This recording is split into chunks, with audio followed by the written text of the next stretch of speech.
नमस्कार, प्रवास साक्षी news network और आप सभी का स्वागत है।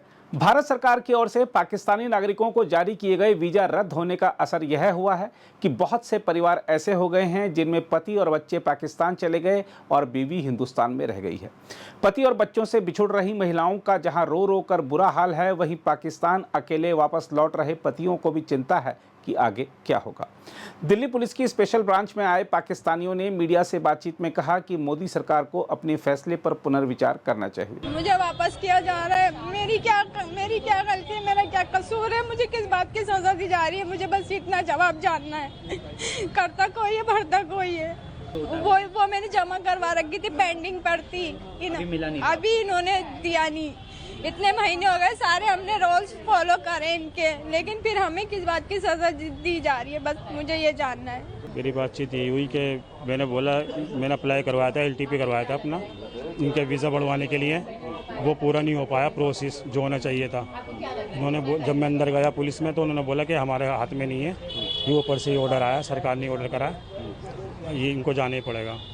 सर ये तो गलत है ना। देखो ये मेरी वाइफ है, ठीक है ना, वाइफ है मेरी, बीवी है, प्रेगनेंट है, बताओ इसका बच्चा वहाँ पे कैसे होगा ये बताओ। और सरकार क्या गारंटी दे रही है कि कब तक आएगी वापसी है, क्या करना है इसका। जो भी हुआ वहाँ पे कश्मीर में, जो भी हुआ बहुत गलत हुआ, उनके परिवार के साथ बहुत गलत हुआ, मैं मानता हूँ, हमारा भी दिल दुखा हुआ है। लेकिन इसका जो इनका दिल दुख रहा है, इनका क्या।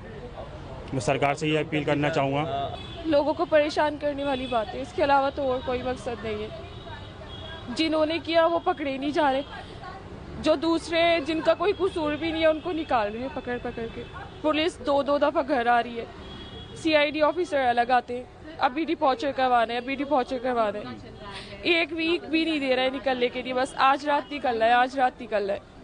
ओबियसली हम हिंदुस्तान में रहने वाले हैं, वो यहाँ पर आई है, अपने देश को छोड़ के आई है, कुछ बेटर फील होता है उसको यहाँ पर, जब भी तो वो जहाँ से जाने में रो रही है। लेकिन मसला तो ये है ना, हम जब अंडर प्रोसेस हैं तो हमको ये क्यों दिया जा रहा है। दिक्कत इस चीज़ से कि 19 महीने से अगर हमारी LTP अंडर प्रोसेस है, मैं सिर्फ यही सवाल करना चाह रहा हूँ कि अगर अंडर प्रोसेस है, जो चीज़ अंडर प्रोसेस होती है उसको तो उसके ऊपर तो कोई वो नहीं होता ना। अगर 19 महीने अंडर प्रोसेस है तो इसमें हमारी गलती तो है नहीं, या कोई हमारी गलती हो तो उसमें कोई कुछ चीज़ तो हो, हमारा फॉल्ट तो हो। जब वो चीज़ें अंडर प्रोसेस में वहाँ से क्लियर ही नहीं होगी, इसमें हमारी क्या गलती है। बातचीत ये हुई कि अभी मेरी वाइफ 6 दिन पहले इंडिया आई थी और 6 साल बाद मेरी वाइफ का वीज़ा लगा है। 2014 में मेरी शादी हुई थी और लॉकडाउन के दौरान वो चली गई थी, तो वहाँ पर बेचारी आ नहीं पाई थी लॉकडाउन की वजह से, ओवर स्टे हो गया था। उसके बाद अभी वीज़ा लगा उनका, 6 दिन पहले उन्होंने दिल्ली एंट्री की है। अब उसके बाद ये लोग कल सुबह मुझको फ़ोन करके शाम को कहते हैं कि आपको वापसी जाना पड़ेगा। मैंने बोला रीज़न बताओ, तो रीज़न बोलते हैं कि यहाँ पे अलाउड नहीं है आपको। तो मेरे पास यहाँ पे रिटर्न वीज़ा भी है, लॉन्ग टर्म वीज़ा जिसको बोलते हैं वो भी है मेरे पास, LTV पुरानी भी है मेरे पास, और यहाँ मेरी वाइफ की लॉन्ग टर्म वीज़ा भी। LTV है तो फिर क्यों मना कर रहे हैं? वो बोल रहे हैं अभी उसको भी कैंसिल कर दिया गया है, LTV को भी कैंसिल कर दिया गया है अभी। वो कहा ना, मेरा ये दिल जानता है। शोहर पाकिस्तान से? जी, मेरे शोहर पाकिस्तान से। जी, मेरा बच्चा भी हिंदुस्तानी है, मैं भी हिंदुस्तानी हूँ। मेरा शोहर आपके शोहर आपके साथ यहाँ रह रहे थे? 1 ही साल हुआ है, 10 महीने हुए हैं सिर्फ। 13 जून को हम आए थे वहाँ से। 13 जून को आके मेरे शोहर को मैंने कहा मैं अपने साथ ही रखना चाह रही हूँ। हमने यहाँ LTV जमा कर दी अपने शोहर की। मैंने शोहर की अपने LTV जमा कर दी, इन्होंने कर ली। कहने लगे चलो कोई दिक्कत नहीं है। फिर हम आए, हमें पता चली कि रास्ते बंद होने वाले, हम यहाँ पर आए। यहाँ पे आके हमने कहा हमारा पासपोर्ट नहीं है, हमें ऐसा कर दिया, हमें भी जाने दीजिए, फिर हमारी मुसीबत पड़ जाएगी हमें। ये बोली मैडम से, मैंने बात करी, मैडम कहने लगी नहीं तुम्हारी नहीं, कुछ नहीं है, तुम्हारा पेंडिंग में पड़ा हुआ है, आपके लिए अप्रूव नहीं हुआ आपका? नहीं पेंडिंग में। अब ये जमा कराया आपको? हमने करा दी थी जून में। हमें दिक्कत कुछ नहीं थी, हम ये चाह रहे थे कि हमारा शोहर हमारे साथ रहे। मेरा बच्चा बहुत रोता था, हम अपने पापा को अपने साथ ही रखेंगे। हम बहुत हमें परेशानी हो रही थी और पाकिस्तान के हालात भी सही नहीं थे, तो हमने कहा चलो हमारा बच्चा भी रोता है, एक ही बच्चा है मेरा, मैंने कहा मेरा बच्चा है, मैं भी अपने शोहर के साथ रहूंगी। अब इन्होंने 1 घंटे में मेरे शोहर को बस 1 घंटे में निकल जाओ इतनी मुसीबत से हमें बस मिली, इतनी मुसीबत से हमने 3 बसें वो करी, पहले वहाँ की करी इसकी जलंधर की, फिर जलंधर से वहाँ की अमृतसर की करी, अमृतसर से फिर ऑटो करा। अब वो कहते हैं नहीं, जब हम अब तुम्हारे शोहर को नहीं जाने देंगे। वो पासपोर्ट बना हुआ था भैया, आप मेरी बात क्यों नहीं समझ रहे? पासपोर्ट बना हुआ था, पासपोर्ट हमने LTV यहाँ की जमा करी तो वो पासपोर्ट कहने लगे अब तुम एम्बेसी से तुम्हें बनवाना पड़ेगा, तुम्हारे इतने महीने हैं। फिर हम जब हमने ये न्यूज़ पे सुना सारा, फिर हम यहाँ पर आए। अब मैडम ने हमसे किया कि नहीं आपका कोई ऐसा मसला नहीं है, आपका पेंडिंग में है। हम खुश हो गए, हमने कहा चलो, और हमारे शोहर हमारे साथ रह जाएंगे कुछ दिन। तो कहने लगे आपका कोई मतलब वो नहीं है। मैंने कहा मैडम हमें लिखत में दे दो कुछ, अगर कोई हमें परेशानी हो जाएगी तो आपको हम लिखत में कर तो लेंगे। इन्होंने हमें कोई कहने लगी नहीं, इन्होंने बहुत हमारी मदद करी, मदद करके कहने लगी नहीं आपका कोई ऐसा मसला नहीं है, आपका पेंडिंग में है, आपका एमएच ही जवाब देगा, हम नहीं देंगे। बस हम ये 2 दिन हुए हमें कहते हुए हम सबर से बैठ गए, चलो भाई हमारा कोई मसला नहीं है। अब 1 ही घंटे में कहने लगे बस 2 घंटे में निकल जाओ। हमारे घर पे गई पुलिस।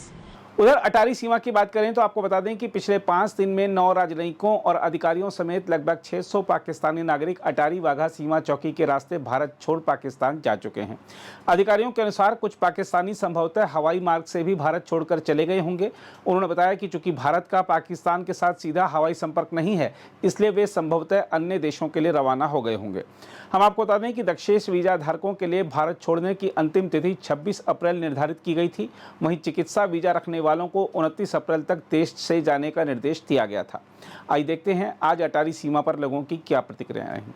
हमारा नाम भगवानी है। कहाँ के रहने वाले हो आप? मुझसे बात। पाकिस्तान से हैं। तो इधर कब आए थे यहाँ? 19 तारीख। कितने दिन का वीजा लगा था? 40 दिन की वीजा थी, अभी आया 1 हफ्ता हुआ। तो वापस क्यों जा रहे हो? बच्चे छोड़ के। आपका नाम खराब उसकी वजह से? हाँ। क्या क्या वापस बंदे मार ये क्या सबक होना? थोड़ा इधर थोड़ा माहौल खराब है इसलिए। नाम मेरा विश्वनाथ है। कहाँ के रहने वाले हो? मैं सिंध में, पाकिस्तान में। आप इधर कब आए थे? कितने दिन का वीजा लेके आए? मैंने 40 दिन की वीजा थी, आया था मैं इधर तीर्थ करने के लिए। तीर्थ ये प्रोग्राम देखा तो हालात सही नहीं है, इसलिए सरकार ने बोल दिया हमारे जो वापसी पाकिस्तान के बंदे इधर हिंदुस्तान में आए हैं वो वापसी जाइए। कुछ बच्चे हमारे इधर थे, कुछ उधर थे, इस वजह से मेरा मतलब सारी बात बच्चों की है, बच्चों की वजह वापसी हम जा रहे हैं। नहीं, ऐसा नहीं होना चाहिए, क्योंकि हर किसी के रिलेटिव्स वगैरह हैं, किसी की वजह से क्यों कोई और सर्वाइव करे। आप स्पेसिफिकली जो भी हैं आप उनको पनिश करें। ऐसा नहीं होना चाहिए कि वीजा बंद हो या कुछ भी। इधर भी रिलेटिव है, उधर भी रिलेटिव है, तो ये नहीं होना चाहिए। बस स्टडी बेस पे भी हाँ, स्टडी बेस पे भी आते हैं, रिलेटिव्स के पास भी काफी सारे आते हैं। तो हमारा तो खैर पीरियड कंप्लीट था, हम वापस जा रहे हैं। 12-15 दिन हुआ होगा। वापस क्यों जा रहे हो? वापस तो भेज रहे हैं वापस। क्यों? ये जो हुआ है श्रीनगर में हालात गलत हुए, क्या हुआ? ये गलत तो होता ही है, गलत है, गलत को गलत बोलना चाहिए बस। उनका जो ऐसे धर्म के नाम पे लड़ते हैं, लोगों को मारते हैं, इसलिए क्या सबक होना चाहिए? नहीं करना चाहिए, इंसानियत होनी चाहिए बस। मैं तो ये जानता हूँ, इंसानियत। मैं हूँ, आप है, कोई भी हो, इंसानियत छोड़ना नहीं चाहिए। बाकी जो होता है उन्होंने तो अपने को क्या है भाई साहब। मैं यहाँ इंडिया से गई थी पाकिस्तान शादी होके, ठीक है, मगर 13 साल बाद आई हूँ सर। मुझे भी बहुत अफसोस है जिनका गया है, जाहिर सी बात है, ठीक है, मगर मेरे बच्चों को संभालने वाला कोई नहीं है। मेरे से बस यही इल्तिजा है अगर मैं इनके साथ चल जाऊँ, क्योंकि इनके देखभाल करने वाला कोई भी नहीं है। मेरा शौहर जो है वो पेशेंट है, ठीक है, गुर्दों का, उनकी खुद तबीयत खराब रहती है। तो जो हालात हुए, जो मारे गए, क्या कहना चाहिए? हमें भी बहुत अफसोस है।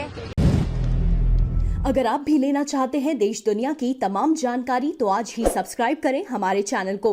साथ ही नीचे दिए बेल आइकन को जरूर दबाएं ताकि हर अपडेट आप तक पहुंच सके।